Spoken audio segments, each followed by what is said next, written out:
Deep below the earth, nearly 4 kilometres down, South African miners dig as fast as they can. Most of the work here is semi-skilled. A strong back and a lack of fear will give you a good enough pay packet at week's end. But after more than a century of mining, the gold deposits are dwindling and the risks are increasing as workers dig deeper for the precious metal.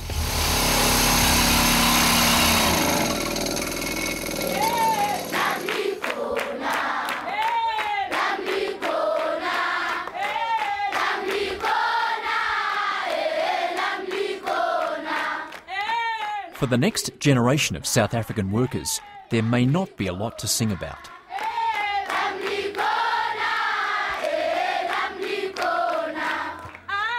These kids face an uncertain future. 40% of them are destined for a life of poverty. Another 40% are likely to be so poorly educated that their careers will be mundane at best. Just 2 in 10 will make the grade.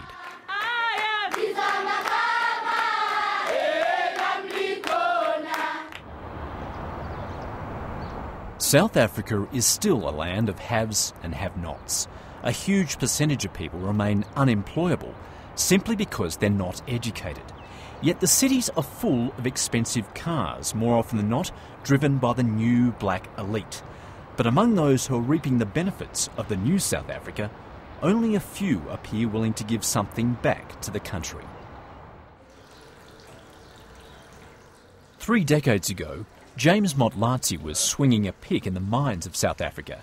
Well, this is a terrific view out here. How long have you been here for? Well, I have been here for 7 years. Life's a little different these days. Now a successful businessman, James Motlatsi sits on the board of the very mining company he once sweated for as an unskilled labourer. Do you get to use the pool much? Well, the kids are using it, not me. His children are getting the best education money can buy. It's a far cry from his childhood, spent attending to livestock rather than school. Mind you that I'm coming from the poor of the poorest families in Lesotho. And my father didn't have head of cattle, he didn't have sheep, he didn't have goats. I had to look after other people's livestock. We did find this house by luck. Not that we were really looking for a view. His correct title is actually Dr. James Motlatsi. It's an honorary doctorate in social sciences. It's a title that few would begrudge him. Many consider Motlatsi a visionary. For 30 years, he has fought for the betterment of black South Africans.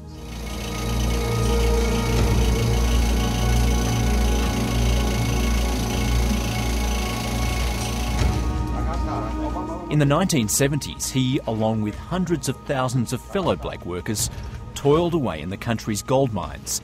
They were treated appallingly.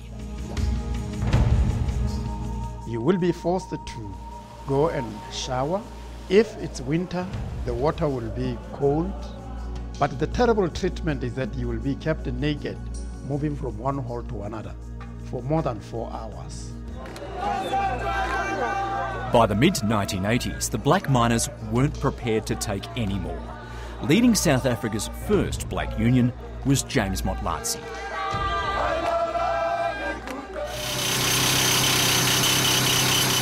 The strikes were more than just demands for better wages. The apartheid system ensured black miners remained semi-skilled at best. Qualifications and a proper education were reserved for the whites. Well, in the 70s and the 80s, and indeed even way before that, black workers were prevented by law, by custom, by practice, from acquiring certain skills. In the 1980s, Cyril Ramaphosa worked with James Motlatsi as Secretary-General of the National Union of Miners. he'd go on to lead all of South Africa's black unions. The strike continues. Prior to the 1990s, black workers could not move. They could not earn better money. They could not get into key responsible or areas of responsibility in the mining industry.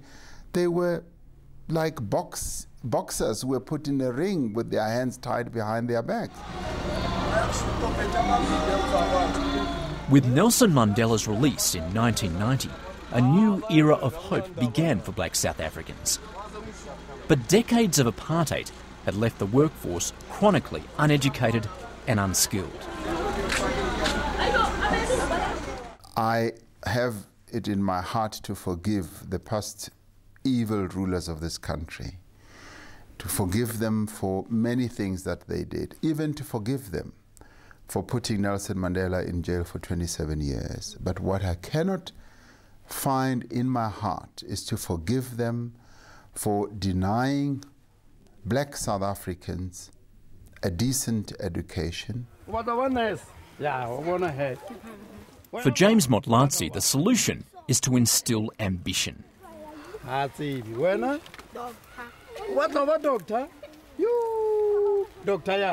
And quite simply, to provide the school kids of today with a proper education.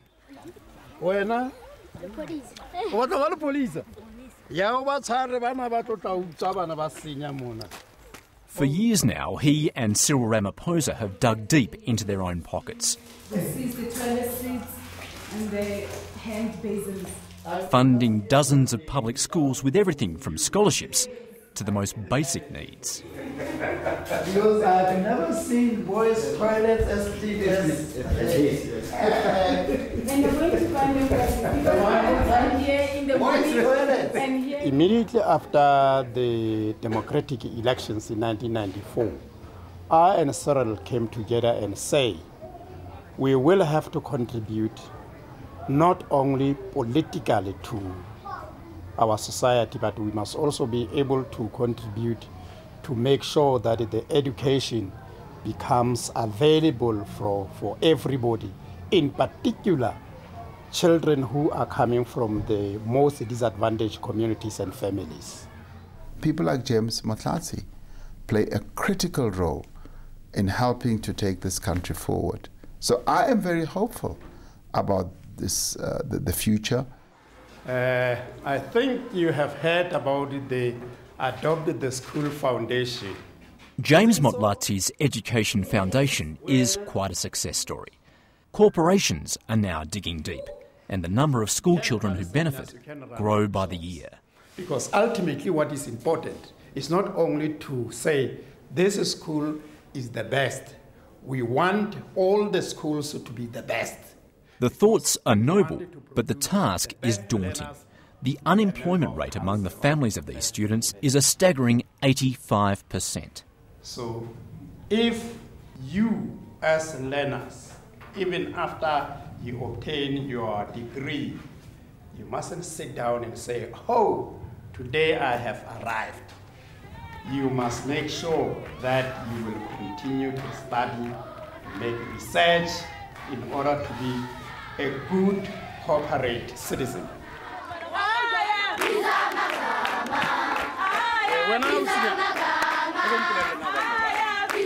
The truth is that right now, South Africa could do with more good corporate citizens like James Motlatsi.